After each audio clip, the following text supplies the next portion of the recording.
This is a presentation of NorthEast Streaming Sports.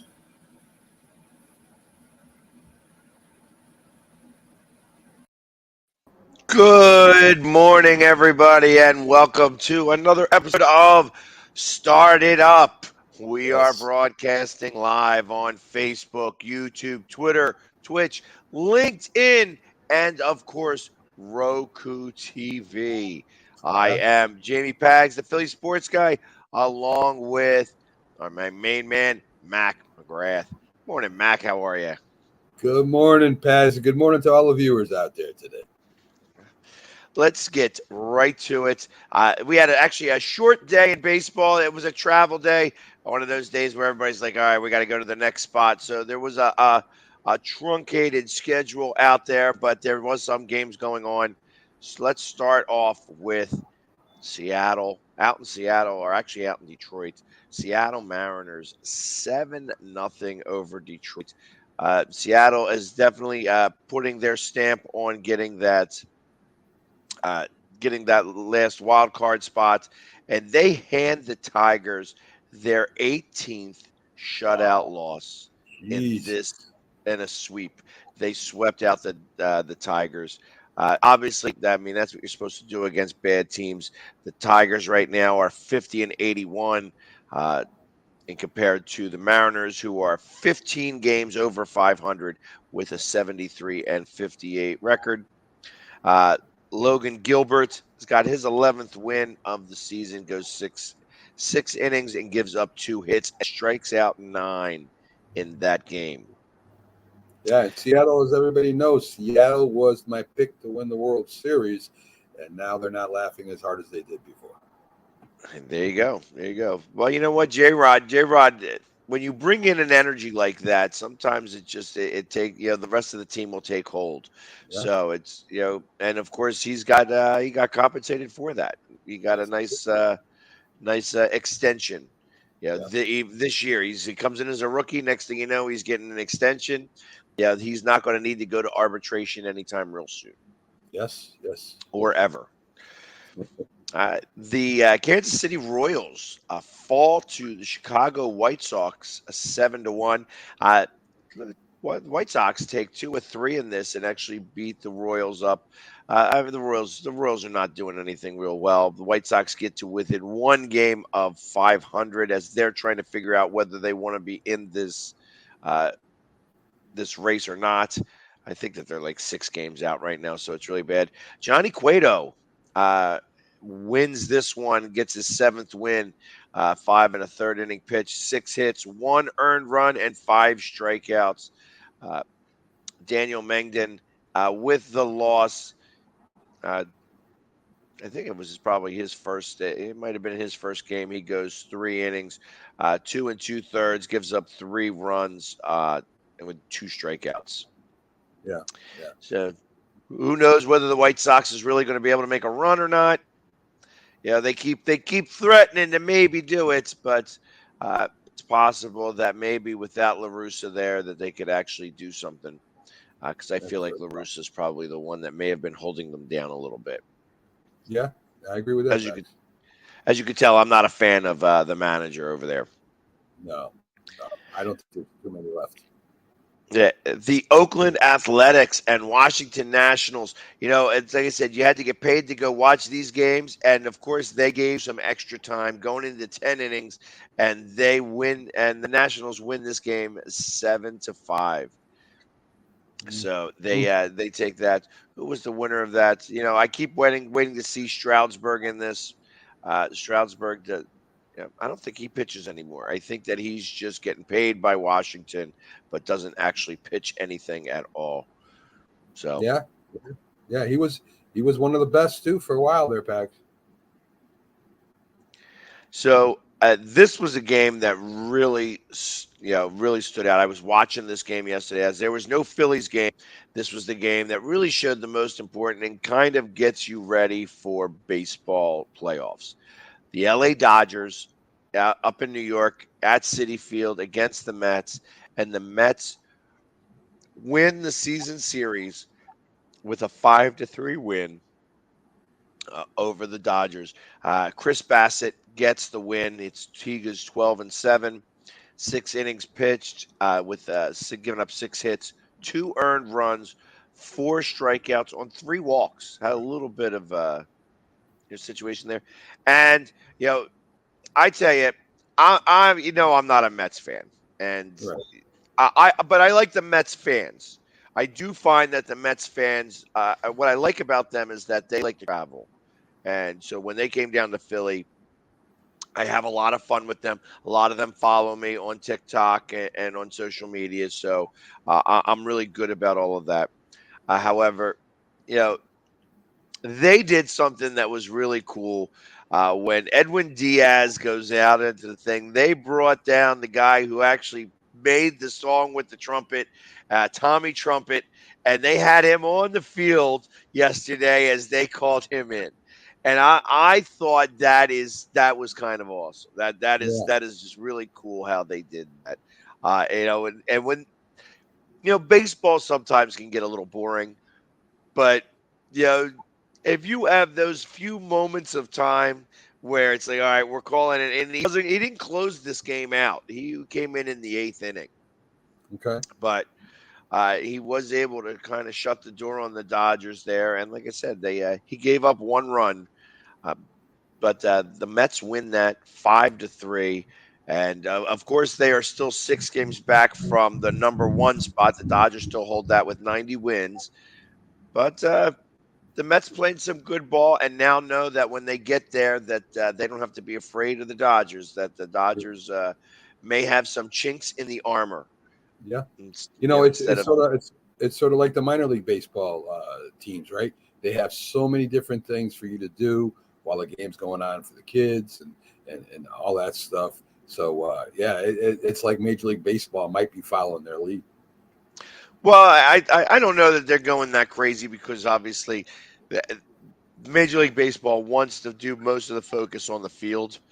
Sure. I mean, they got the Mets, but like I said, when they do that little trumpet thing, that was just kind of cool. It's Yeah. like, and there's nobody that comes into any type of music for the Phillies that would require anything like that. But that was just kind of fun to watch that, and that was a playoff atmosphere. That whole series, it was a 4-game series, it was a playoff atmosphere the entire series, and I'm sure this could be a precursor to the NL championship. Yeah. So Definitely. we may be seeing these two teams again here in late October. Yeah. Yeah. I agree. The Baltimore Orioles pound 3 homers and blank the Guardians 3-0. The Orioles, in the process of that, actually get within a game and a half of the wild card spot. It's they are a game and a half behind Toronto and Seattle. They had a tie. They were tied as of yesterday. Seattle winning. I don't think Toronto played, or at least I haven't seen them yet. So uh, it's possible that the Orioles, they just called up one of their prospects who would think ranked 91st in the Hmm. process. In the pool, like he was the 91st touted prospect. They just called him up. So they're going to go for it. They're going to try to get into the playoffs, and I wouldn't mind seeing them in there. I wouldn't mind seeing some fresh faces. I mean, I'm so used to seeing Baltimore stink for so long. Getting into the playoffs would be something worthwhile, especially in that East. That's really a tough division. Yeah. And Baltimore and the Red Sox in the late '60s were the two teams to beat. You had to go through them to get to the playoffs or to the World Series, and this is great for baseball. I think Baltimore is a very historic franchise. I know that the Phillies lost to them in '83. That was the old red machine rather than the big red machine. Yeah, that was the Right? remaking of the Cincinnati Red machine in Philadelphia, and we lost to the Orioles in 5 games. Yeah, yeah, I think that was the rookie year of, that was when he started playing. That may have been the beginning of his career. That would be one Cal Ripken Jr. yeah. Wow, wow. Yeah, so that the very beginning when he was only playing like 7 and 8 games in a row. Right. You know, then he winds up with 2,600 games in a row nonstop. Yeah, just getting by Lou Gehrig. So there you go. Uh, so, speaking of which, the Boston Red Sox, as you mentioned, they beat the Texas Rangers 9-8. They an old name, the Phillies, Juris Familia, known better as the Mets. He Yeah. actually gets the win here, which is a big surprise because who I even thought he forgot to pitch. He figured out what it was pitching, and last time he faced against the Texas Rangers, they smoked him for like 8 runs. Wow. So he gets the win here on one innings pitch. Boston needed to come back. Wow, they score 6 runs in between the eighth and the ninth inning to come back and win this game. Yeah. They I were mean, down 8-2 or eight to I always, three. yeah, I always call them that lunch pail team. They're the ones that they've had the superstars from Yastrzemski all the way to Damon and such, and they always at the end of the year, Pags, uh, they come on strong. Well, no more Damon, but they have Xander Bogarts, and Yeah, obviously they say they're going to keep him, but we'll find out if that's really the case, if they can afford to keep him as right, when they get into the off season. right, right. The Atlanta Braves blank the Colorado Rockies. Uh, records. Wow, wow. The rookie Spencer Strider goes 8 innings pitched, actually a complete game here, gives up 2 hits and strikes out 16 Oof. for his ninth win of the season. Yeah, dude. 16 strikeouts. That's impressive. That is impressive. I wonder if he has the same cheering section like a Doc Gooden. Remember when he was had all those K's up there in the crowd and he was at his best. I wonder if they have the same kind of enthusiasm. Well, I would imagine they do. I imagine they do. Yeah, I don't know, but when you strike out 16, you got so you're definitely dealing. And I don't know much about this Spencer Strider guy, you know, but 16 strikeouts against any team is a good day. So, Yes. and he did not have a complete game because they got to sit here. Kenley Jansen with the save, he's got his 31st save of the season. So Atlanta continues moving. Excuse me, moving forward. This year, they win their 81st game, and they are still 3 games back on the Mets as the Mets continue to win as well. So, but they beat A the little Rockies. different, a little different than last year, right? They barely got over 500 in first place, and it's just a little, like I said, a little bit different than last year. That's for sure. Yeah, the whole thing is a little different than last year. Same thing with the Phillies. The Phillies obviously were, going into September, they were in the lead Right. in the division and lost the division lead very early in September because the knives was starting to happen. They went up against Arizona the same way last year and they got swept in Arizona. So scoring 18 runs the other day was something worthwhile. And Yeah. speaking of Arizona helping out the Phillies cause, they blank the Brewers 5-0 Yeah. as Merrill Kelly gets his 12th win. He goes 7 innings pitched and 7 strikeouts and no walks as they just can't seem to put anything together in Milwaukee. They only give, a 4-hit game. Is Milwaukee in the playoff hunt or are they not in the playoff hunt? I don't think that they are. They're 69 and 61 now. This puts them 3.5 games out of the wild card standing. I think it's going to be tough just in general over there and how Yeah. they're going to be doing things. So it's taking a quick peek at the standings here, specifically the wild card, because that's really what everybody wants to know about. Because everybody knows about the division leaders and such like that. So, uh, in the wild card right now, the Phillies hold a half a game lead over the Padres for the second wild card spot, but they hold 3 games over the Brewers for third wild card spot. So, which is really more important.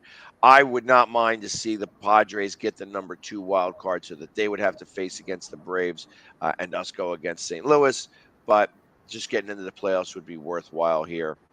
And then on the other side, in the American League, they are the Baltimore Orioles are a game and a half back at third wild card spot from the Blue Jays, and then 3.5 games back from the Mariners and the Rays, who are in a virtual tie right now for that number 1 wild card spot.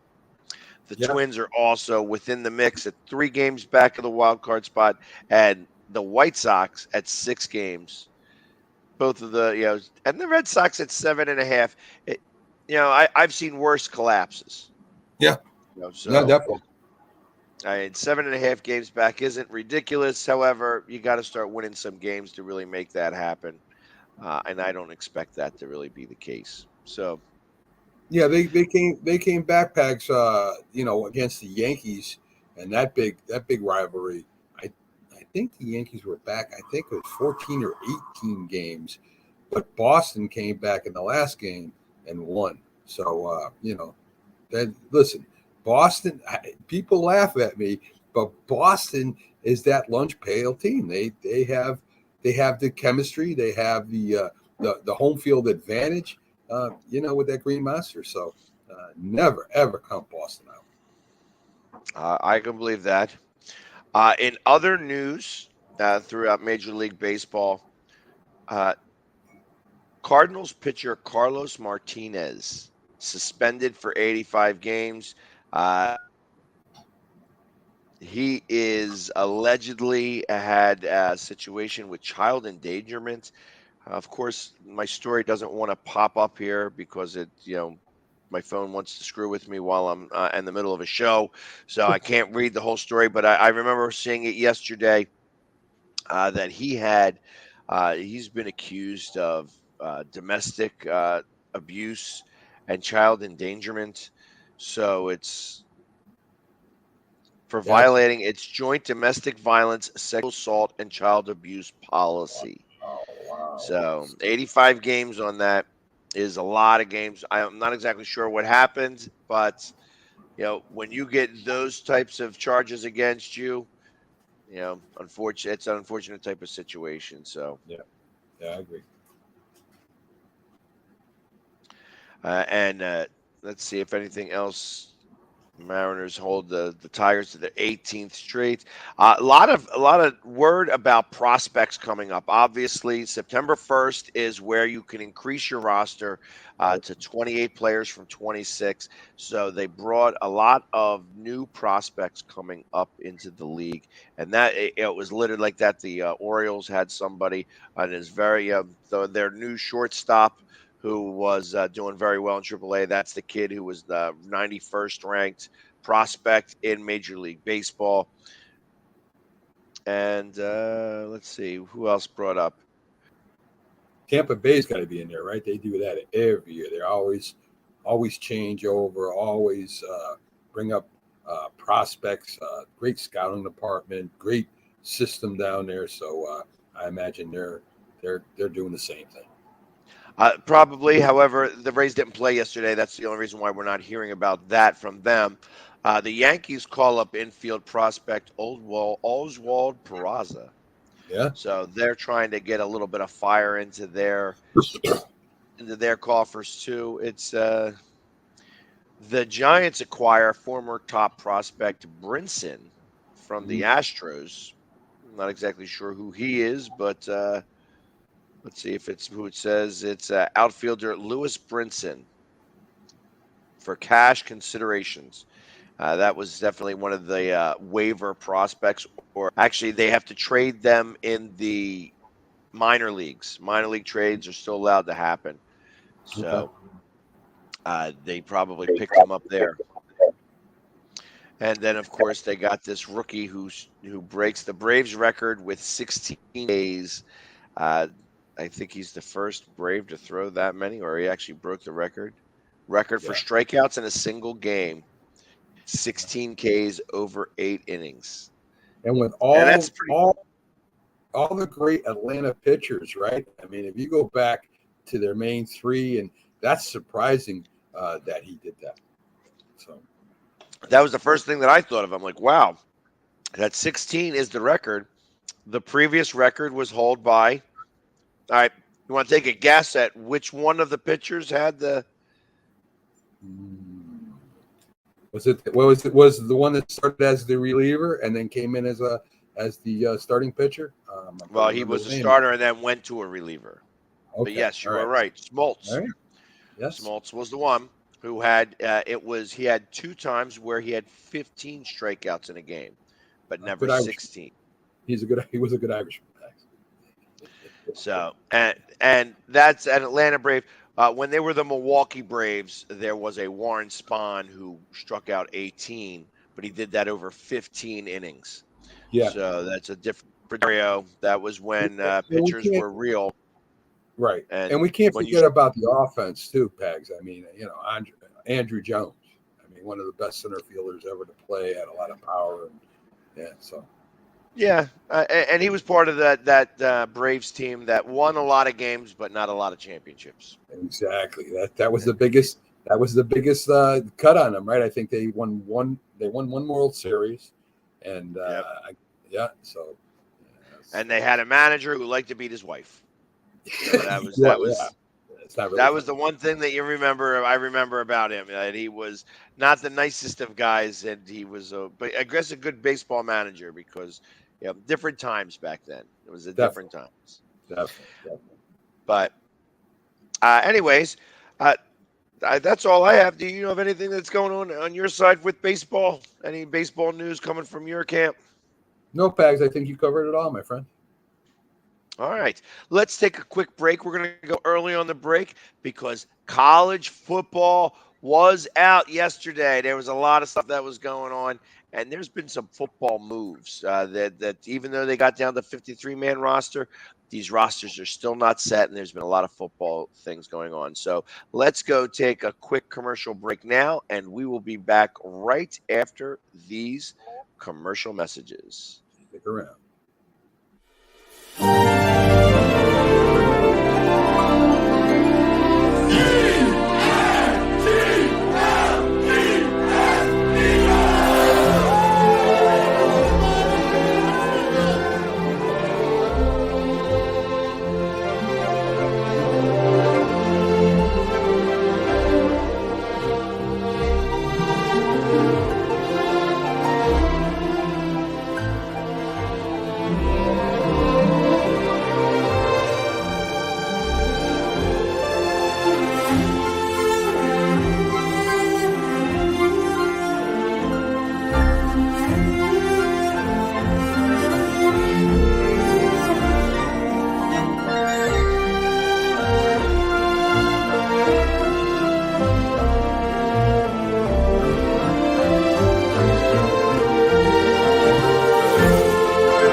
Right now, without LeBron, Lakers are struggling. Let me tell you about a team I hate, all right? I know the Dallas Cowboy fan is here, so I had to make sure he knew how much I hate this team. I'm ready. I've often said that the people who run baseball, they try very hard to ruin it. I'm from Brooklyn. I don't have a problem saying it to his face. Oh, from Brooklyn. Hey, guess any.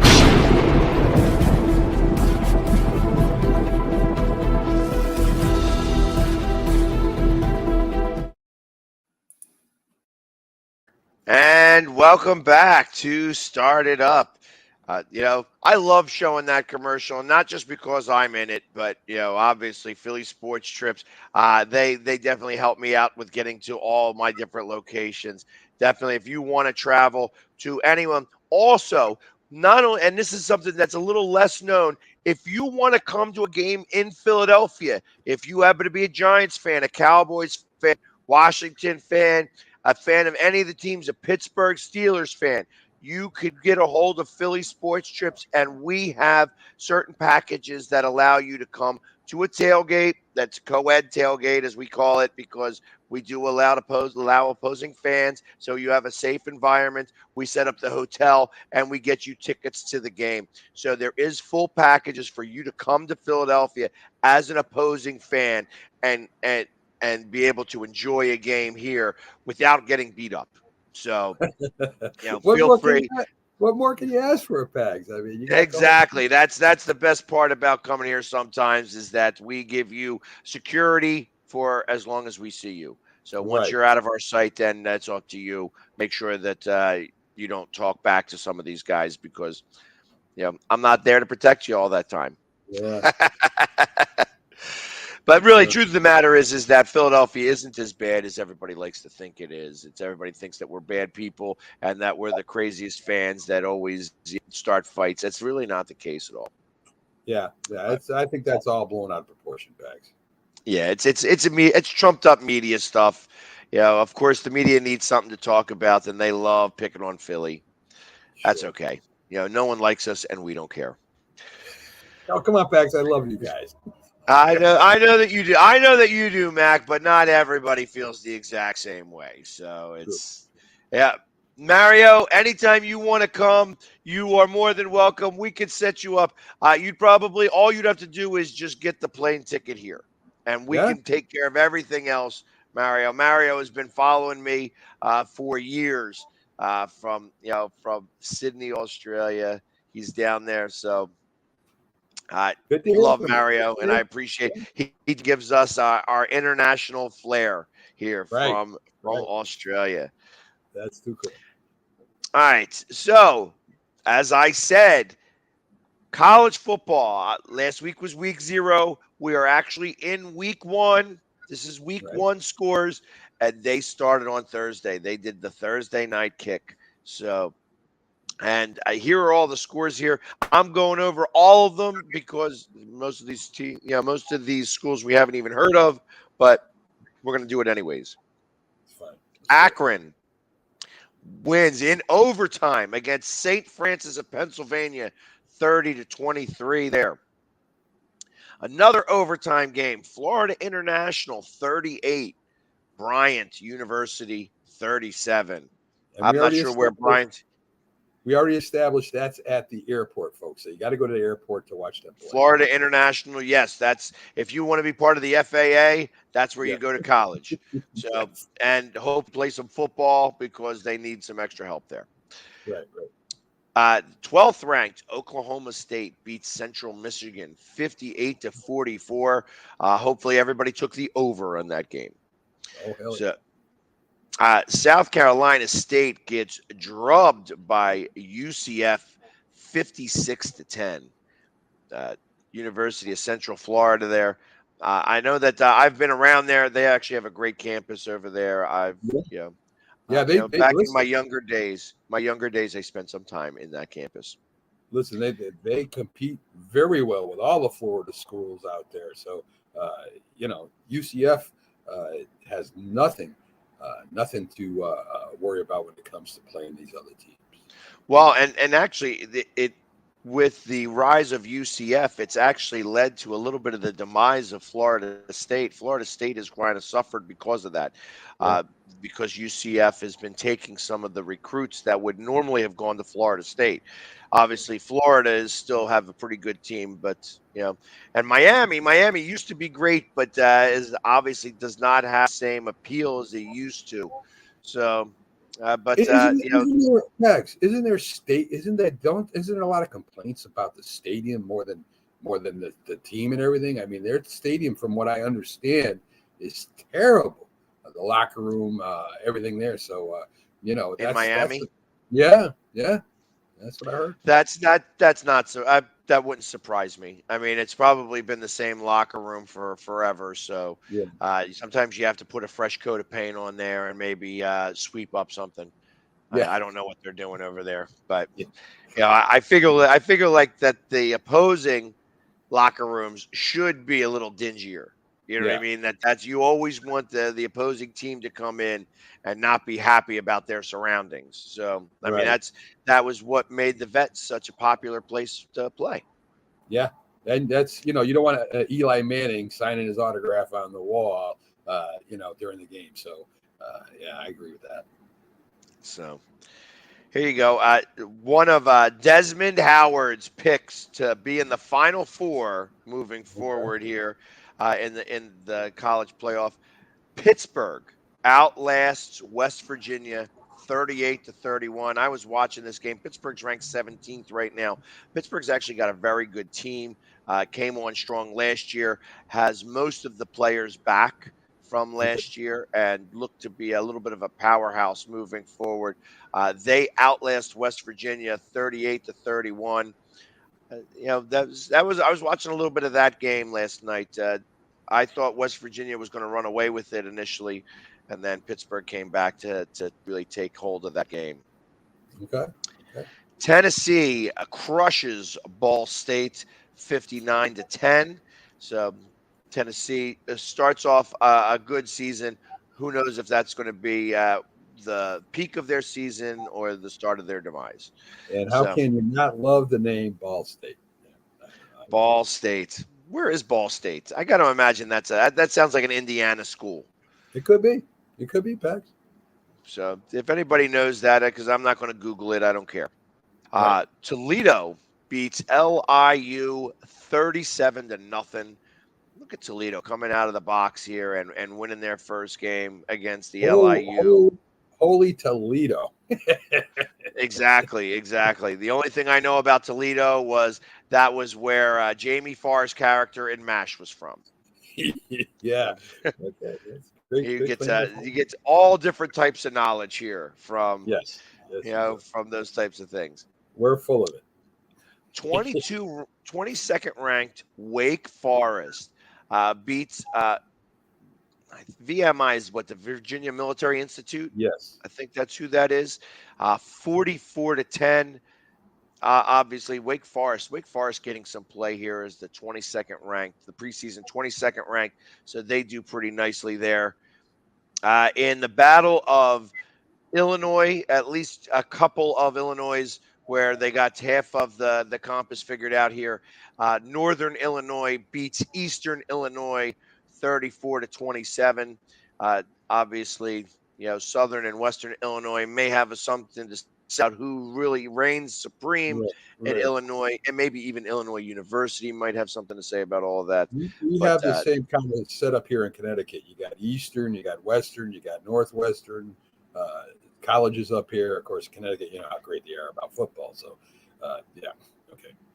Well, they got to have a lot of football teams up there. That's the only way that the East Coast Football League can maintain, because all the colleges there, they start to take their pools. They send their pools of guys over to the East Coast Football League, which is the biggest semi-pro league in the country. That is out the of truth. Connecticut. That is out the of truth. Connecticut. That is the truth. So, moving forward, UAB, University of Alabama, Birmingham, beats Alabama A&M 59-0. Wow. So they get crushed. That's huge, Bags. That's huge. So, I mean, I'm sure that's a pretty big rivalry because they played in the first game. But, I mean, I only know of Texas A&M. I got to imagine there's more A&Ms out there, but Texas A&M is the only one that I really know of. Yeah. Michael Strahan. Michael Strahan. I think he's either Texas Tech or Texas A&M. I'm not sure, but I think it's one of those. I could believe that. Texas Tech sounds more right about that, I would think. Yeah. Missouri beats Louisiana Tech 52-24 in a Big Ten game, Big Ten matchup. I think it was really one of the only ones Big Ten matchup of Thursday night.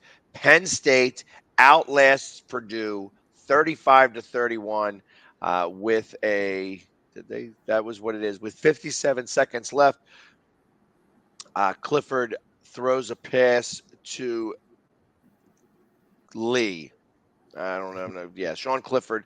That's right, Kevon Lee, and gets a touchdown with 57 seconds left, and that puts the finishing touches on the comeback. And Penn State wins their first. Yeah, wins the first game of this, 35-31. And Penn State, I don't know. Well, Pitt, I guess, is just as big. But if the way Penn State goes, I don't even want to say Pittsburgh goes the same way because I don't think they're, like I said, I think they're two equally big schools. But Pitt, then Pitt had, was it Marino played for Pitt or?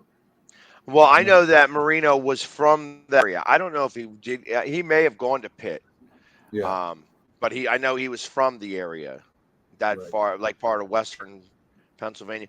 Western Pennsylvania is a hub for quarterbacks. At least it was in the 80s that there were a lot of quarterbacks that came from that. Joe Montana, same situation. Yeah. That Yeah. he was from Western Pennsylvania. And there's just been a number of, there's been good high school football in Pennsylvania for a really long time. Back when I went to school, I went to Ridley, and Ridley was on a 92 game winning streak when Oh, I was good. in high school.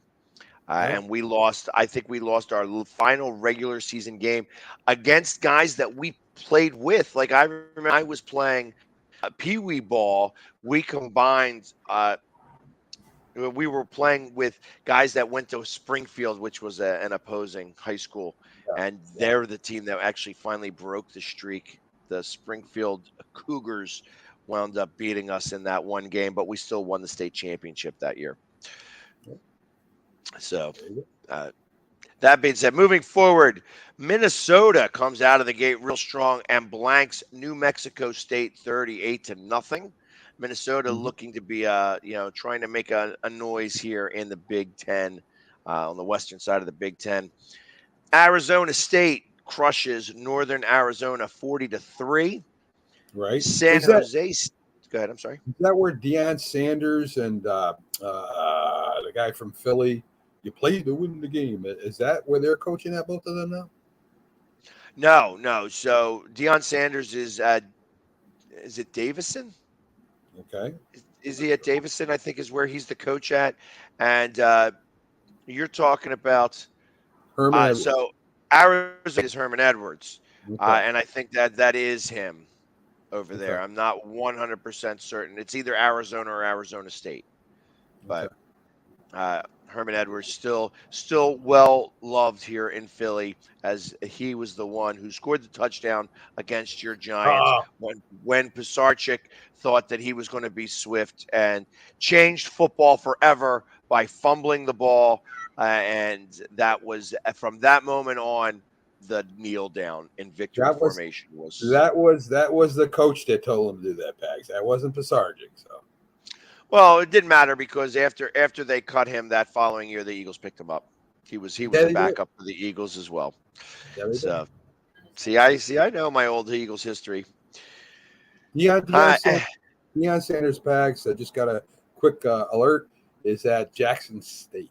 Jackson State, and not Davison. I knew it was a smaller college, but I expect that college to be making big splashes. We're going to be hearing more about Jackson State than we've ever had before. They do have the number 1 defensive recruit playing for them. Right. And now, especially with all of these, this monies from the, whatever these, thing is where they're allowed to get money, Deion Sanders is making sure all his collegiate players get paid. And so that they're going to wind up being, somewhat competitive, I think, in this year's season. I agree, Pat. Moving forward, San Jose State outlasts Portland State 21-17, and then finally the last game on the docket, Fresno State beats Cal Poly 35-7. And this was Colorado. just the beginning of Yeah. college football. I'm sure there's a lot more on the slate today on the docket. Oh, yeah, tons. Well, not tons, but yeah. Any big games coming up? Michigan State going up against Western Michigan, but that looks like it's going to be a blowout type of situation there. Uh, Texas Christian against Colorado. So those are the two games to maybe think about watching today as college football gets underway moving forward. Yes.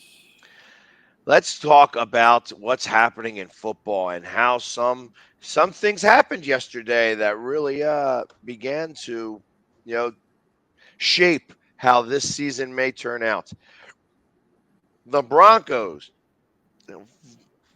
extend Wilson. They extend Wilson, give him a 5-year, $245 million extension. Hey, So he's I going to be listen. there for 7 years. I tell you, I don't know that it was worth it. But Well, Walmart as is figuring they're getting the blue light special right now with, I know I'm taking something from Kmart and giving it to Walmart, but they are doing whatever they can to make sure that that their franchise is worth all of the money that they paid.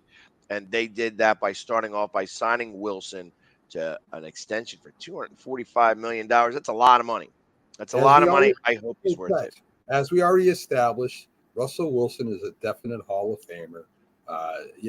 When he played for Seattle and now with Denver, he's I don't going know in the that Hall he's of a Fame. definite Hall of Famer. I think that he's got a little bit more to prove. If he brings them to the playoffs, he's got 7 years left now with the Broncos. He brings them to the playoff 2 or 3 times. I could see that really being it. But if he goes over there and he doesn't do great, I think that it's going to diminish that. Like I know he's been to 2 Super Bowls, he's won one, and that he's had really good numbers over there in Seattle, and in essence, he's been, it's been Seattle's defense and Russell Wilson that's carried this team. True So and a there's beast, right? In beast mode, right? Marshawn correct, Lynch. correct. But I mean, he hasn't had beast mode now for 4 years. True. So it's, he's had to carry that team himself. And the moment that he's not there, when he got hurt, obviously, when they had to rely only on their wide receiver started crying, and next thing you know, Russell Wilson's gone. So Yeah. now I'd love to see exactly you know, he can only catch the ball sometimes. DK Metcalf, let's see how much of a cancer he is not this year when he's got Geno Smith throwing him the Yeah. ball. I Let's see how agree. much he misses Russell Wilson. Well, I can only imagine that he'll boss him around more than he did Russell Wilson because Russell Wilson is a bigger personality and player than Geno Smith. So I would imagine that's going to be crazy in that huddle. I agree. And I think that this is just the beginning of the end for Seattle as they are going to stink it up Yeah, as they quietly tank for whoever it is that they want for the first pick in the draft. and I agree with that. That's going to be they're in the middle of a tanking situation, even though they don't want to call it that. I agree again. Definitely. So the Titans, Landry, and I'm not sure, he looks like a defensive guy, suffers an ACL. He's going to be out for the season. He had a Pro Bowl season last year with 12 sacks. So he's a defensive lineman. Linebacker. Wasn't he a defensive lineman for the Cowboys Packs before that? Harold Landry? I don't think so. Okay, no, I think that this guy was he had 12 sacks with the Titans last year, and he just signed a 5-year, $87.5 million contract this offseason. Unfortunately, he tears his ACL and is going to be out for the year. Wow. I mean, they're just throwing money this year. They're throwing money at anybody this year.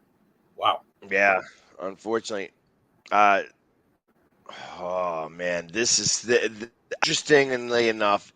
As I'm reading this, Saints safety May arrested in road rage incident. Now, of course, the Saints just traded their one safety to the Eagles, and now their other safety decides that he's going to get angry while driving around and winds up getting arrested. That could leave them a little hurting in their defensive secondary for a little bit of time as they figure out, one, what type of suspension he's going to face from the NFL for player conduct. Yeah. Out. So that's going to cause a little bit of a problem. Trey Lance, all excited about Garoppolo coming back. He's like, yeah, now we have the best quarterback room in NFL. Yeah. Blah, blah, blah. Whatever. Okay, Trey. Okay, Trey. You're not going to be saying that after you're not playing. You're not be saying that at all. So, and as you alluded to, that the Giants released Martinez. He's actually just coming off of that ACL tear, but unfortunately, it's something that they had to do. And He was the emotional leader. He was the leader in tackles. They called him the tackling machine.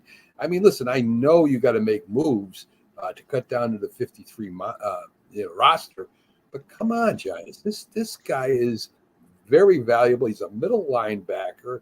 He plays all 4 downs. You don't find these guys like that anymore. And to get rid of Blake Martinez, you got rid of maybe the heart and soul of that defense, Pags. That's quite possible. And I'm sure that somebody will pick him up. The fact that he is a linebacker makes me think that the Eagles will probably even take a quick look at him, because they're always looking. I mean, one thing that I will say about Howie Roseman is that if he's going to be able to bolster a position for not a lot of money, because this is what he thrives on, grabbing players who still have stuff in the tank and have a prove it to me contract. And I would agree with you. Rosen as a GM is one of the best in football. So I agree, Pat. He's one of the least trusted.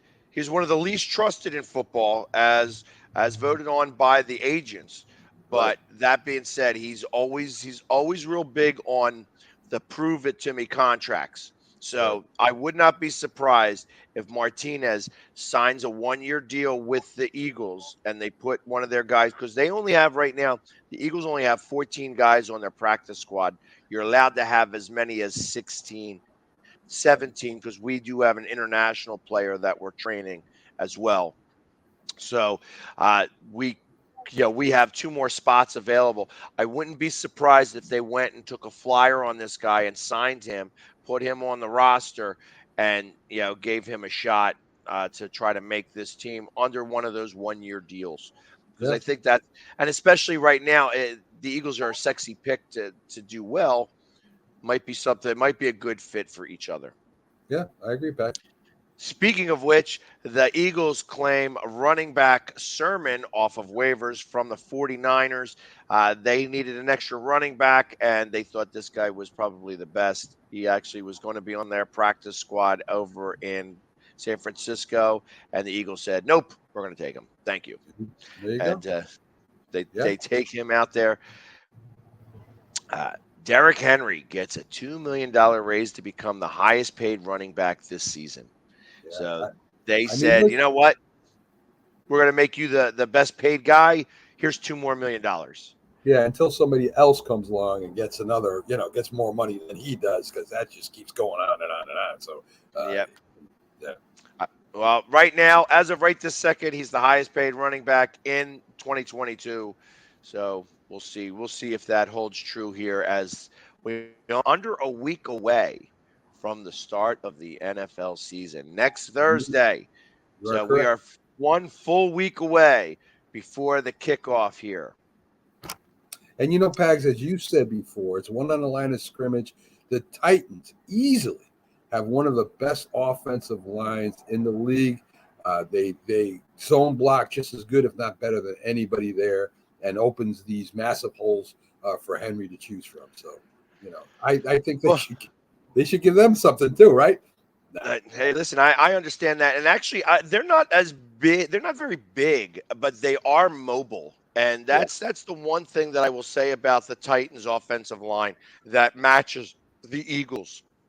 I feel like that the Eagles are very mobile. They are able to move very well. And I feel that's what the Titans are able to do as well. They're able to pull well. They're able to get around the edges to be able to lay blocks. And they're good at second level blocking.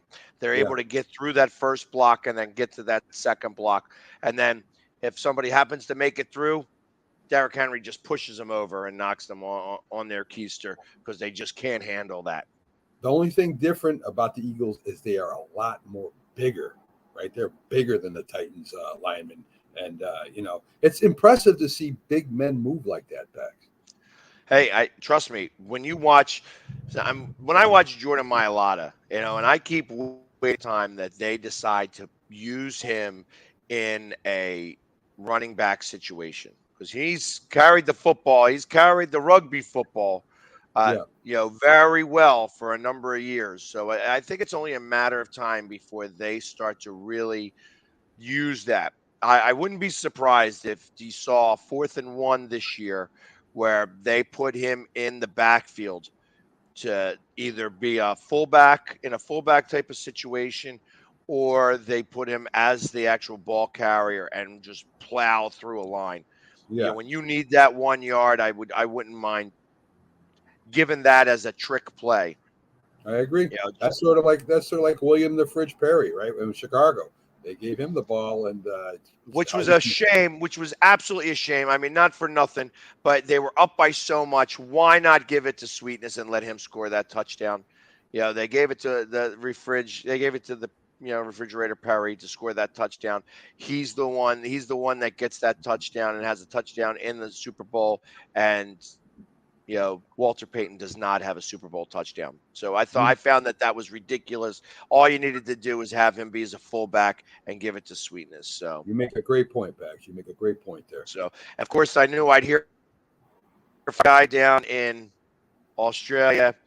He was and Mario is a fan of the team that he played for, of Jordan Mailata played for. So whenever I want to get how Jordan Mailata used to play back there, I mean, I've seen some highlights where he had 7 guys that you jumped on his back, you were just getting carried along. You were not going to tackle him. You had to get him by his feet in general. So reminds me back of Mark Bavaro and the San Francisco 49ers, right? When even Ronnie Lott couldn't take him down by himself.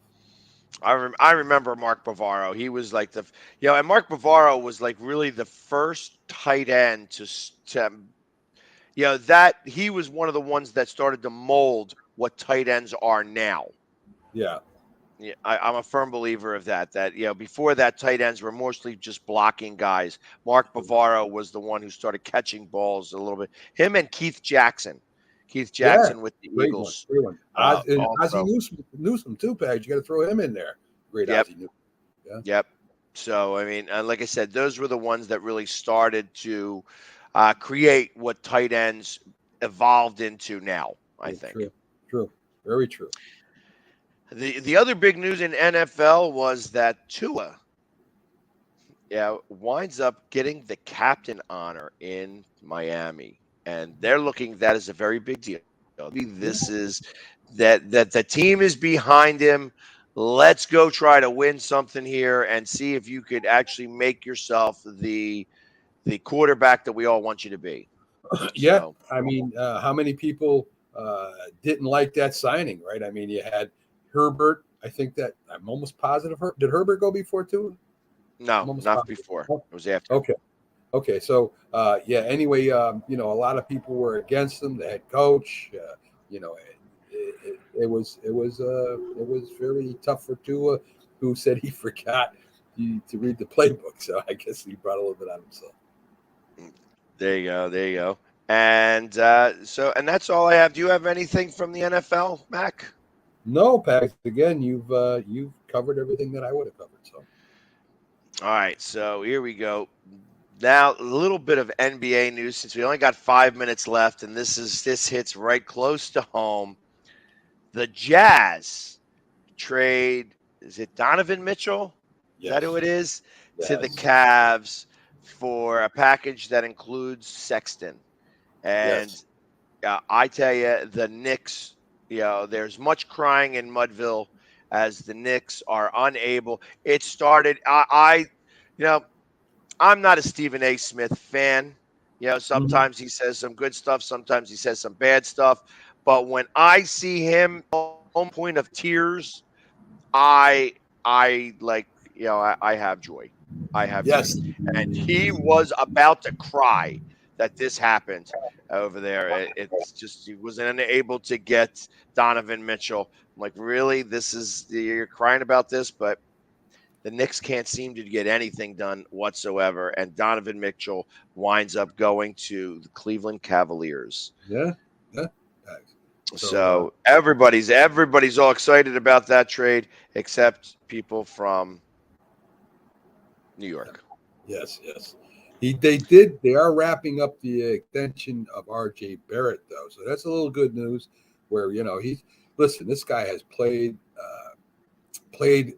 like crazy for them over there. So they did get the extension signed with RJ Barrett. So here you go.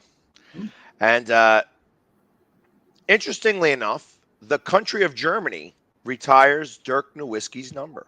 Wow. Number 14 is retired in Germany. I guess for all of basketball. Obviously, German football, probably somebody's going to wear number 14, but in basketball, which is nice. I find that was great for them to be able to do that. Yeah, definitely. So it's something that's happening in the G League this year. All right. In overtime, instead of playing a certain amount of time, they are going to set a target score. Okay.